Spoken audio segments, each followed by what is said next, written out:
बाकी है, कई हार बाकी है, अभी तो जिंदगी का सार बाकी है। यहाँ से चलना है नई मंजिल की ओर, ये तो सिर्फ एक पन्ना था, अभी तो पूरी किताब बाकी है। नमस्कार दोस्तों, मैं हूँ अविनाश कुमार पांचाल और आज मैं लेकर आया हूँ आपके लिए फ्राइड का मनोविश्लेषणवाद का सेकंड पार्ट। इससे पहले अपन ने मनोविश्लेषणात्मक सिद्धांत पढ़ा था सिगमंड फ्राइड का।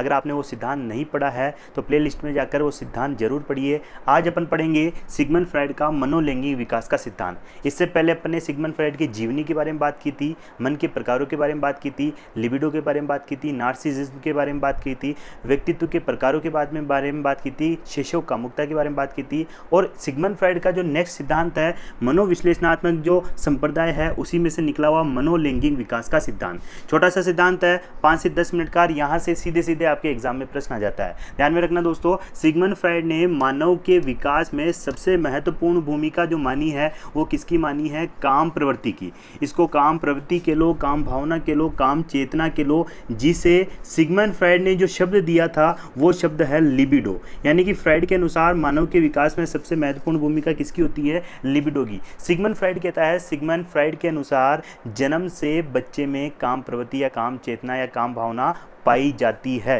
यानी कि फ्राइड के अनुसार जन्म से ही एक शिशु के अंदर काम प्रवृत्ति पाई जाती है। ऐसा किसने कहा है? सिगमंड फ्राइड ने। सिगमंड फ्राइड अपने सिद्धांत में कहता है कि ये जो काम प्रवृत्ति है जन्म से पाई जाती है और जैसे जैसे वो बच्चा बड़ा होता है वैसे वैसे काम प्रवृत्ति में आपको परिवर्तन देखने को मिलता है। वह अपनी काम प्रवृत्ति को अलग अलग अवस्थाओं में अलग अलग प्रकार से क्या करता है? अभिव्यक्त करता है। और इसी आधार पर सिगमंड फ्राइड ने पूरे मानव विकास की 5 अवस्थाएं बताई है। काम प्रवृत्ति या लिबिडो के आधार पर सिगमंड फ्राइड ने मानव विकास की कितनी अवस्था बताई है? 5 अवस्थाएं। तो यहाँ पे छोटी छोटी सी 5 अवस्थाएं आपको ध्यान में रखनी है। जैसे बात करें पहली अवस्था, तो चीज़ ध्यान में रखना आप ये कि सिगमंड फ्राइड ने क्या कहा कि जन्म से ही काम प्रवृत्ति पाई जाती है और जैसे जैसे बच्चा बड़ा होता है अलग अलग समय पर अलग अलग तरीके से काम प्रवृत्ति की अभिव्यक्ति करता है। जिसके आधार पर सिगमंड फ्राइड ने मनोलैंगिक विकास के सिद्धांत में कितनी अवस्था बताई है? 5 अवस्थाएं बताइए। कितनी अवस्था बताइए दोस्तों? 5 अवस्थाएं बताइए। वही अवस्था आपको ध्यान में रखनी है। जैसे पहली अवस्था की बात करें तो पहली अवस्था मुखी अवस्था, दूसरी गुदी अवस्था, तीसरी लैंगिक अवस्था, चौथी अदृश्य अवस्था और 5वीं जननेंद्रिय अवस्था। आप चाहो तो एक छोटी सी ट्रिक से याद रख सकते हो। वैसे तो आपको सिंपल तरीके से अगर डायरेक्टली याद करोगे तो भी हो जाएगी, लेकिन छोटी सी ट्रिक से याद रख लोगे आप। आपने बचपन में मोगली का नाम सुना होगा, तो मोगली आजा, मोगली आजा, मो से आपको ध्यान में रख जाएगा मुखी अवस्था, ग से ध्यान में रखना गुदी अवस्था, ल से ध्यान में रखना लैंगिक अवस्था, ऐ से ध्यान में रखना अदृश्य अवस्था और जय से ध्यान में रखना जननेंद्रिय अवस्था, ताकि सीक्वेंस भी आपको ध्यान में रह जाएगा और 5 जो आपको नाम भी ध्यान में रह जाएंगे। तो पहली अवस्था की बात करें, मोगली आजा, मो से क्या है? मुख्य अवस्था। पहली अवस्था कौन सी बताइए? मुख्य अवस्था। मुख्य अवस्था, मुख्य अवस्था को क्या कहेंगे अपन? Oral stage. और इसकी आयु क्या बताइए? 0 से 1 वर्ष तक। 0 से क्या बताइए? 1 वर्ष तक। यानी कि सिगमंड फ्राइड क्या कहता है कि जब बच्चा जन्म लेता है तो जन्म से उसमें क्या पाई जाती है? काम प्रवृत्ति पाई जाती है। और वहाँ से लेकर जब तक वो 1 वर्ष होता है तो उसकी जो काम प्रवृत्ति होती है वो उसके मुख के क्षेत्र में क्या होती है? केंद्रित होती है। ऐसा किसने कहा है? सिगमंड फ्राइड ने। और सिगमंड फ्राइड कहता है कि इसी मुख के द्वारा एक शिशु अपनी काम प्रवृत्ति की क्या करता है? अभिव्यक्ति करता है। और उसने इस बात का प्रमाण दिया कि जन्म से ही जो बच्चा है वह स्तनपान करता है, वस्तुओं को मुंह में पकड़ता है, उनको काटने की कोशिश करता है, वस्तुओं को चूसने की कोशिश करता है, स्तन को चूसने की कोशिश करता है, स्तन को काटने की कोशिश करता है। यहाँ पे सिगमंड फ्राइड कहता है ये इस बात का प्रमाण है कि जो छोटे बच्चे हैं 0 से लेकर 1 वर्ष, उनके अंदर जो काम प्रवृत्ति होती है वो मुख के क्षेत्र में केंद्रित होती है। ऐसा किसने कहा है? सिगमंड फ्राइड ने कहा है।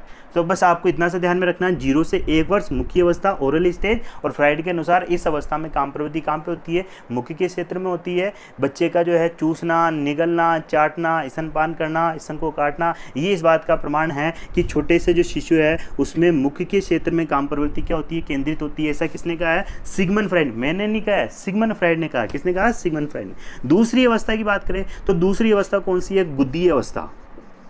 गुदीय अवस्था। क्योंकि मेरी बात नहीं कर रहा हूँ, कहीं आप समझे सर पता नहीं क्या पढ़ा रहे हैं। मैं कुछ नहीं पढ़ा रहा हूँ, मैं सिर्फ सिगमंड फ्राइड की जो बातें हैं वही बता रहा हूँ। दूसरी बात करें तो एनाल स्टेज।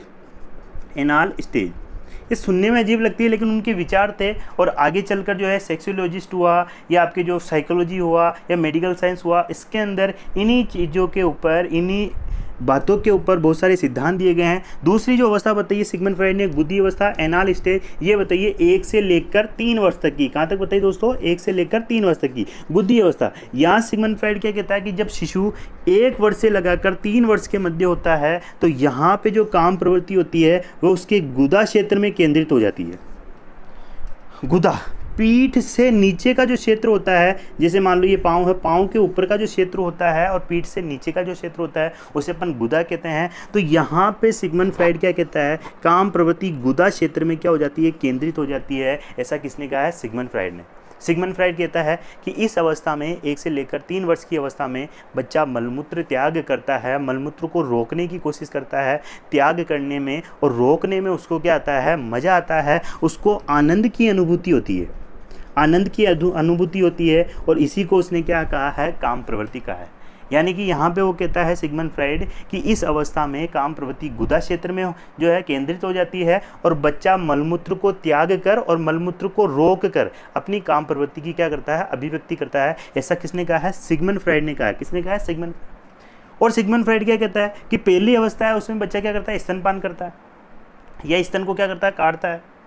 तो वो कभी भी स्तनपान कर सकता है, जब भी उसको इच्छा हो तो वो स्तनपान करने के लिए क्या कर सकता है? अपनी माँ को बुला सकता है। बुलाने का मतलब बोल के नहीं बुलाएगा, रोने लग जाएगा, उसकी माँ समझ जाएगी इसको भूख लग रही है, इसको दूध पिलाना है। ऐसा ही सिगमंड फ्राइड ने कहा। लेकिन इस अवस्था में ऐसा तो है नहीं कि वो हर कभी मलमूत्र त्याग कर लेगा, हर कभी मलमूत्र को रोक ले, ऐसा तो है ही नहीं। इसलिए सिगमंड फ्राइड क्या कहता है कि इस अवस्था में काम प्रवृत्ति की जो अभिव्यक्ति है वो पूरी तरीके से नहीं कर पाता बच्चा। इसीलिए प्राय देखा जाता है कि इस अवस्था के अंदर 1 से 3 वर्ष की अवस्था के अंदर बच्चा जो है वो जिद्दी हो जाता है। क्या हो जाता है? जिद्दी हो जाता है, धारणात्मक हो जाता है, आक्रामक हो जाता है, आक्रामक हो जाता है। ऐसा किसने कहा है? Sigmund Freud. तो सिगमंड फ्राइड के अनुसार गुदी अवस्था में बच्चा जिद्दी, धारणात्मक व आक्रामक हो जाता है। ऐसा किसने कहा है? सिगमंड फ्राइड ने। तो पहली अवस्था में काम प्रवृत्ति मुख्य क्षेत्र में, दूसरी अवस्था में काम प्रवृत्ति गुदा के क्षेत्र में केंद्रित होती है। तीसरी जो उसने अवस्था बताई है लैंगिक अवस्था, लैंगिक अवस्था, फेलिक स्टेज, फेलिक स्टेज 3 से लेकर 6 वर्ष तक, 3 से लेकर 6 वर्ष तक। अब यहाँ पे क्या कहता है सिगमंड फ्राइड? यहाँ पे कहता है कि जो काम प्रवृत्ति होती है वो लिंग के क्षेत्र में केंद्रित हो जाती है। यहाँ पे लिंग का विकास होना प्रारंभ हो जाता है। यहाँ पे ये 3 से लेकर 6 वर्ष की जो बालक बालिकाएं हैं वह अब उनका ध्यान अपने जनांगों की तरफ जाना प्रारंभ हो जाता है, वो अपना ध्यान जनांगों की तरफ देखने लग जाते हैं। यही विपरीत लिंग के प्रति आकर्षण पैदा हो जाता है। विपरीत लिंग के प्रति आकर्षण, आकर्षण क्या हो जाता है? पैदा हो जाता है। प्रत्यक्ष रूप से वो अभिव्यक्ति नहीं करता, लेकिन अचेतन मन के द्वारा वह अपनी काम प्रवृत्ति की क्या करता है? अभिव्यक्ति करता है।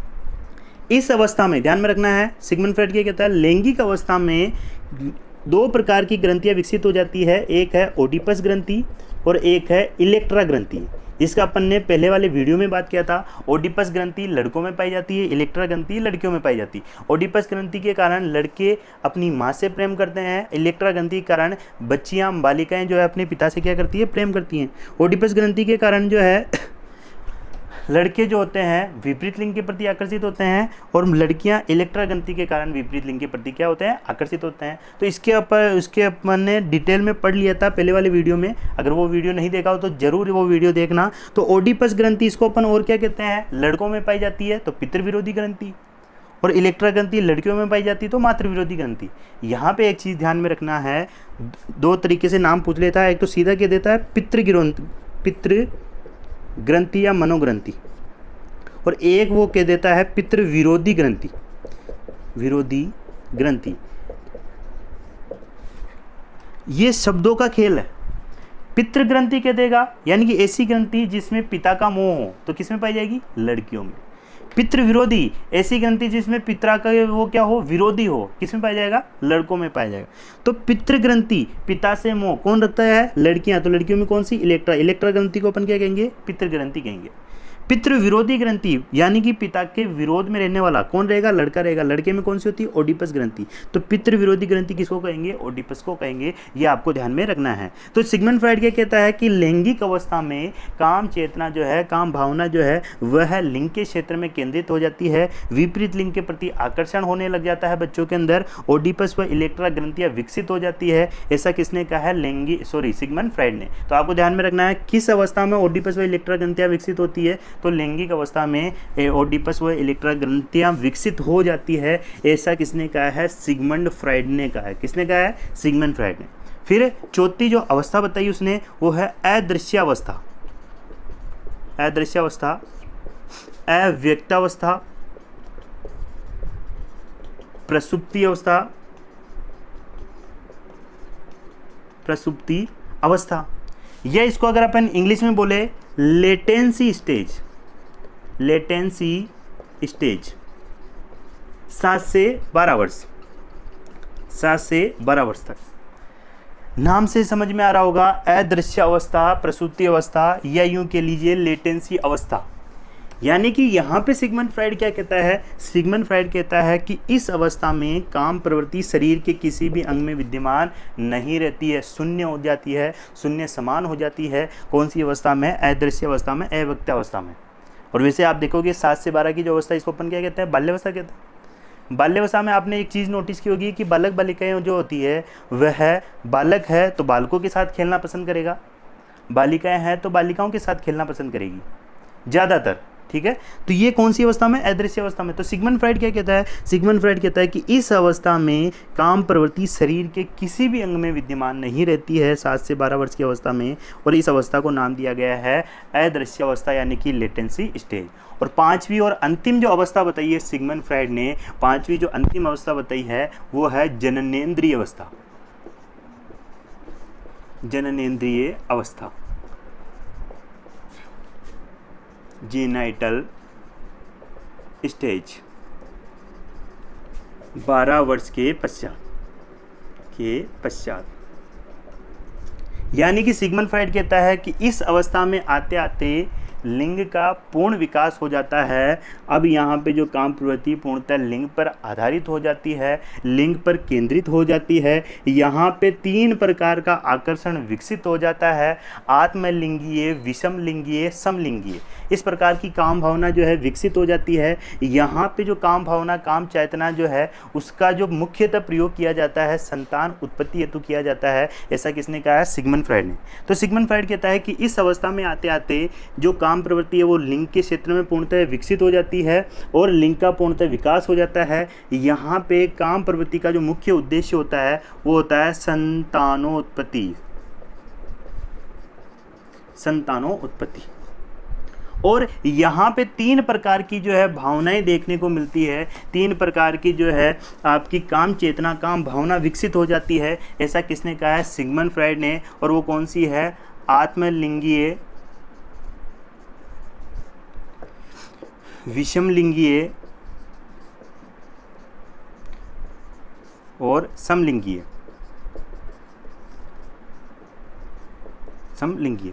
अब यहाँ पे देखना, आत्मलिंगीय यानी कि खुद का खुद से ही प्रेम करना, विषमलिंगीय यानी कि लड़के का लड़की से और लड़की का लड़की से प्रेम करना, और समलिंगीय लड़के का लड़के से और लड़की का लड़की से प्रेम करना। इस प्रकार की काम भावना विकसित हो जाती है जननेंद्रिय अवस्था में, जो कि 12 वर्ष के पश्चात की अवस्था है। तो इस प्रकार से छोटा सा सिद्धांत है मनोलिंगी विकास का सिद्धांत, जिसमें 5 अवस्था बताई है, मुख्य अवस्था, गुदी अवस्था, लिंगिक अवस्था, अदृश्य अवस्था और आपकी जननेंद्रिय अवस्था। तो ये 5 अवस्था है और पांचों के जो आपको वर्ष ध्यान में रखने हैं, पहली मुख्य अवस्था 0 से 1 वर्ष, गुदी अवस्था 1 से 3 वर्ष, लैंगिक अवस्था 3 से 6 वर्ष, अदृश्य अवस्था 7 से 12 वर्ष और 12 वर्ष के पश्चात कौन सी है, जननेंद्रिय अवस्था।